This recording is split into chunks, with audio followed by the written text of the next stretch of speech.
It is another beautiful day the Lord has made. Let us be glad and rejoice in it. How are you doing? I know by the grace of God we are doing well. Tomorrow is Saturday and weekend is for matches.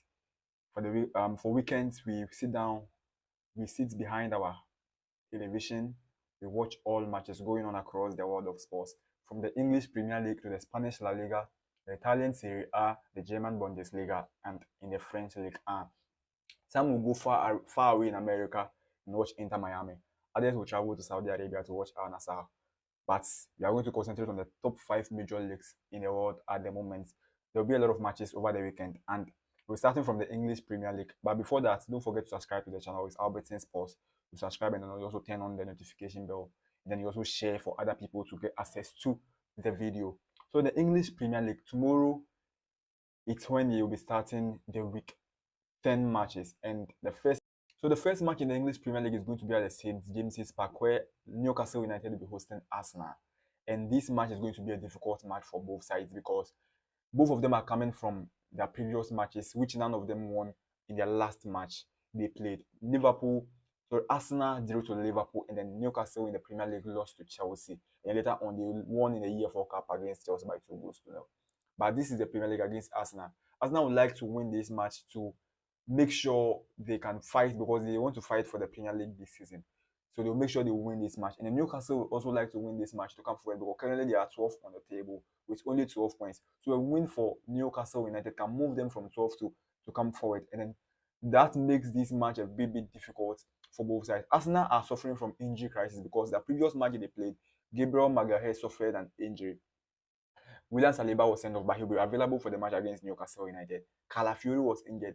Julian Timber was also injured in the previous match they played. So you could clearly see Arsenal facing some injury crisis. Martin Odegaard is out and probably might be back at the end of, or let's say by the end of November or early December. That's when Martin Odegaard will be available for Arsenal. So Arsenal going into this game, even with injuries, has shown that in the previous matches they've played, even though they are facing some injury crisis, they've been able to get some gentle results which will help them to make sure they will stay relevant in the league. And if all their players return, they will be able to compete in the second half. They'll be able to compete for the league. And in the last 5 matches, Arsenal has played against Newcastle United. Arsenal has won 2 of those matches. Newcastle has won one of the last 5 matches they played in the Premier League, and 2 has ended in a draw.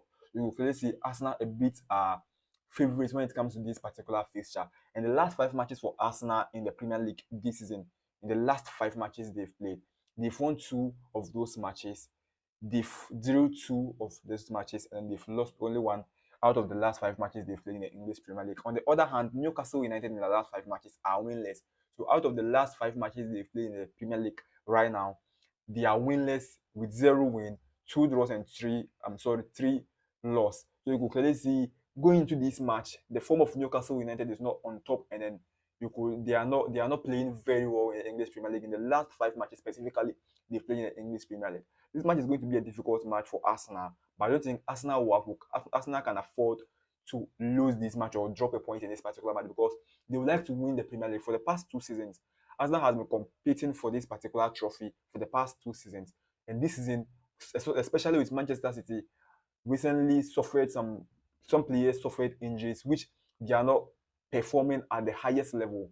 The Liverpool might be a tough opponent, but a good chance for Arsenal to win this league is probably higher than the past 2 seasons. So Arsenal cannot afford to lose this match in Newcastle United. So when you are going to stake a bet on this particular match, you can go double chance for Arsenal. Yes, double chance for Arsenal. And then you can also consider over 1.5 in this match. It's an early kickoff match, yes. And early kickoff most of the times is a difficult fixture to predict because both clubs are coming in seriously because that's the opening game for the weekend. So both of them are coming prepared to play that particular fixture. But Arsenal, as I already said, can't afford to lose this particular match. And the second match is going to be Bournemouth against Manchester City. Bournemouth will be playing home against Manchester City. And the last time Bournemouth won a game against Manchester City in the English Premier League, the last time Bournemouth won a game in the English Premier League it was in 1998. So since 1998, Bournemouth hasn't won a Premier League match against Manchester City. So you could clearly see over 20 years, almost 30 years. that Bournemouth has won a match against Manchester City in the English Premier League. In the last 5 matches, Manchester City has played against Bournemouth. The last 5 matches Manchester City has played against Bournemouth has ended in a win for Manchester City. So Manchester City hasn't drew a match against Bournemouth in the last 5 matches. They've also not lost a match to Manchester City in the last 5 matches they played in the English Premier League. And Bournemouth in their last 5 matches has won two. They've drew one and they've lost two. Bournemouth in their last 5 matches, 2 wins, 2 losses, and then 1 draw in the last 5 matches. And Manchester City has won 3 of the last 5 matches they've played, and they've drew 2 of the last 5 matches they've played. So this fixture from past record and the current Manchester City squad, yes, even though Manchester City are facing some injury crisis, Rodri is out, KDB is out, Jack Grealish, we don't know because he sustained an injury. Savino is out.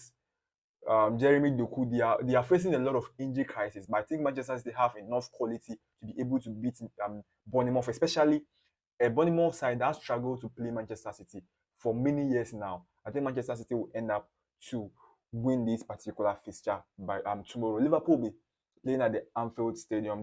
They will be staying at home to play Brighton and Hove Albion. And just this week, they played the EFL Cup against Brighton and Hove Albion, which they won by 3 goals to 2. But this is the Premier League. Liverpool would like to extend or increase their hopes of winning the Premier League this season because they have a higher chance to win this Premier League this year. And Brighton, another stubborn side, which will give Liverpool a tough time. Even in the Carabao Cup, they give Liverpool a very, very good run for their money. They gave Liverpool a good run for their money. So tomorrow in the English Premier League, a difficult match for Liverpool and also a difficult match for Brighton and Hove Albion because Liverpool this season are very, very fantastic. They've lost only one match in the Premier League and they've drew one and they just drew to Arsenal, and we are all aware of the quality Arsenal have. So Brighton and Hove Albion will actually not be a difficult opponent for Liverpool. As I already said, they definitely it's not going to be too easy for Liverpool, but I don't think Liverpool will lose this particular match. In the last 5 matches, both of them has played in the English Premier League. Liverpool has won 2 of those last 5 matches. 2 has ended in a draw, and then Brighton and Hove Albion has won only one of the last 5 matches they've played. And Liverpool in the last 5 matches has won has won 4 of those last 5 matches, and they've drew one. So they are unbeaten in the last 5 matches they played in the English Premier League. And Brighton in the last 5 matches has won 2 of the last 5 matches. They've drew 2 and they've lost 1. And on the table, Liverpool are second on the table, and then Brighton and Hove Albion are sixth with 16 points. So they are sixth with 16 points, and Liverpool are second with 22 points. So you can clearly see the gap is not, and then from sixth to 4th, you can clearly see the points gap is not is only 2 points. So Brighton might want to win this particular match to go forward on the English Premier League table. Liverpool also want to win to make sure they can challenge Manchester City to be on the first of on the Premier League table. So it's not going to be an easy game, though, for Liverpool and also for Brighton and Hove Albion. But I think Liverpool have enough quality to be able to beat Brighton and Hove Albion at the Anfield, especially Liverpool playing at home. So you can go double chance for Liverpool, or if you are confident enough, you can go straight win for Liverpool against Brighton and Hove Albion. Now we're going to the big match of the weekend. The big match of the weekend is going to be Chelsea versus Manchester United. So Manchester United will be sitting at Old Trafford to play against Chelsea. You see, if this match was last week, you could easily predict Chelsea are going to win, and Chelsea are overwhelming favourites in this particular fixture because it's under Erik ten Hag. But this is psychological. It's just simple. Anytime a club fires a coach, those players available with a new coach would like to show how quality or how good they are to fit or to be able to play for the new coach who has taken in charge or who has taken charge of the club. So now Manchester United are coming into this particular match with Ruud van Nistelrooy as an interim manager after they fired Erik ten Hag. Now, Ruud van Nistelrooy's first match was against Leicester City in the Carabao Cup, which they won by 5 goals to 2. And Chelsea's last match against Newcastle in the Carabao Cup lost by 2 goals to 0. You will clearly see Enzo Maresca is preparing, right after the match against Newcastle, started preparation for this particular fixture against Manchester United, because this match, or especially at the Old Trafford, is a fortress for Chelsea. And the last time, Chelsea has not been favourites in this particular stadium against Manchester United. Anytime Manchester United are playing at home, they are a bit favourites. In the last 5 matches Manchester United has played against Chelsea at home in the last 5 matches. Manchester United has won 2 of those matches. So in the last 5 matches, Manchester United, not at home, overall, the last 5 matches Manchester United has played against Chelsea, Manchester United has won 2 of those matches. 3 has ended in a draw, and Chelsea has won only one, which was last season, Cole Palmer's hat-trick. That was when Chelsea won against Manchester United for a quite longer period of time. And Chelsea always struggle at Old Trafford anytime they are playing Manchester United at home. So this match is going to be a difficult match. A new coach for Manchester United, Ruben Amorim, will take charge from 11th November. But at this point, it's Ruud van Nistelrooy who will be in charge of Manchester United tomorrow, or sorry, Sunday against Chelsea. It's going to be a tricky game because you don't actually know the game plan. The players are more confident because they won against Brighton, they won against Leicester City. And with a new coach, that coach will only need to put in much confidence in the players. He only needs to encourage the players to play this match. And if these players are well encouraged and they are confident enough, they're actually going to give Chelsea a good run for their money.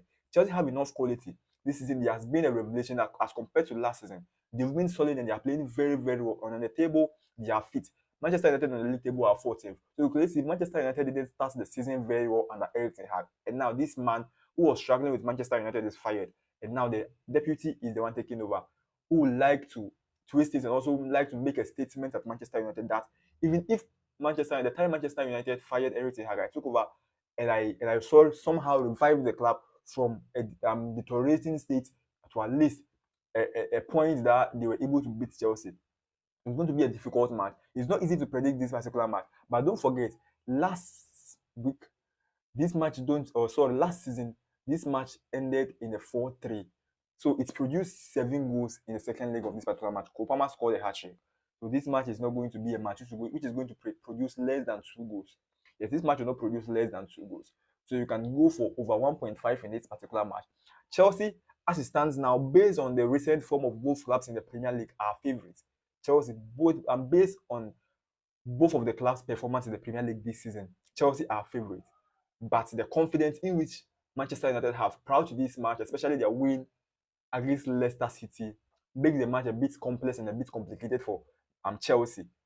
So you can consider double chance for Chelsea. Or over 1.5 in this particular fixture. Now let's move on to the Spanish La Liga. Valencia would have played Real Madrid tomorrow, but because of the natural disaster, the flooding in Valencia, the match has been postponed. So Atletico Madrid will be playing Las Palmas, and this match is not Las Palmas it's not the same Las Palmas last season.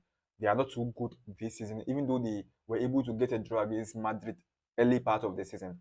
Atletico Madrid will be able to. I think Atletico Madrid shouldn't lose this match, so you can go straight in for Atletico Madrid against Las Palmas.